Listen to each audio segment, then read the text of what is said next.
Grow more investment घोटाळा, शिक्षक सतीश पाटील अटकेत।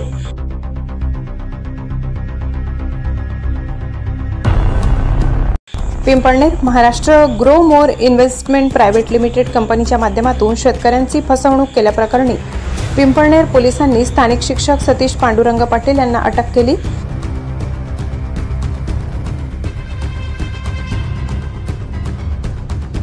पाटील यांनी शेतकऱ्यांचा विश्वास मिळवून त्यांना मासिक 7 ते 25% परताव्याचे आमिष दाखवले होते। अनेक शेतकऱ्यांनी आरटीजीएस आणि रोख रकमेद्वारे पाटील यांच्या खात्यात मोठी गुंतवणूक केली होती।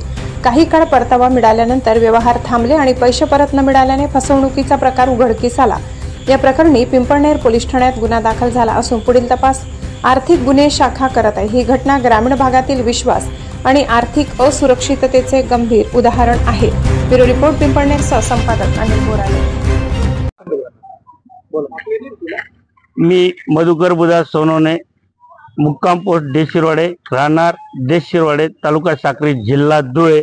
आम्ही सर्व रहिवासी देशिरवाडे, सर्व शेतकरी बांधव असून माननीय मुख्यमंत्री साहेबांनी सतीश पांडुरंग पाटील हा पेशाने मास्तर माणूस आहे, याने आमच्या सर्व शेतकरी बांधवांना फार मोठा गंडा घातलेला आहे। गोड बोलून समाजाचा असल्यामुळं सगळ्यांना असं बोलत होता की तुम्हाला दुप्पट पैसे करून देतो।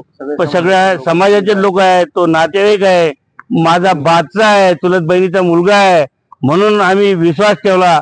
माझा भाचा असल्यामुळे आमच्या गावाचे भाचच मानतात त्याला। त्याने आम्हाला असा गंडा घातला सर्व शेतकरी बांधवांना। कोणी कांदा विकला, कोणी सोनं गहाण ठेवलं, कोणी घर गहाण ठेवलं, कोणी शेती विकली। मी स्वतः शेती विकल्याचा पैसा टाकलेला आहे, कांद्याचा पैसा टाकलेला आहे। त्याने मात्र आम्हाला फार मोठं फसवलं। सर्व शेतकऱ्यांना त्यांनी मोठा करोडो रुपयाचा गंडा घातलेला आहे। आम्ही सर्व शेतकऱ्यांनी एकच विनंती करतो की माननीय मुख्यमंत्री साहेबांनी या केसमध्ये हस्तक्षेप करावा, माननीय मुख्यमंत्र्यांनी या केसमध्ये दखल घ्यावी।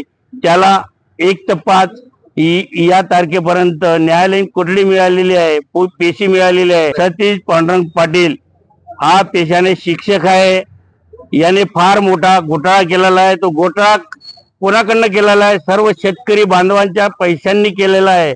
याला कृपया माननीय मुख्यमंत्री साहेबांनी, शिक्षण मंत्री साहेबांनी यांच्यावर न्याय द्यावा। आम्हा सगळ्या शेतकरी बांधवांना मुख्यमंत्री साहेबांनी न्याय द्यावा, आमच्या सर्वांचे पैसे परत करून द्यावे त्यांच्याकडनं। त्याला पोलीस कोठडी झालेली आहे, त्याला सुटता कामा नये, त्याला कठोरच्या कठोर शिक्षा व्हावी ही आमची विनंती आहे शेतकरी बांधवांची। कृपया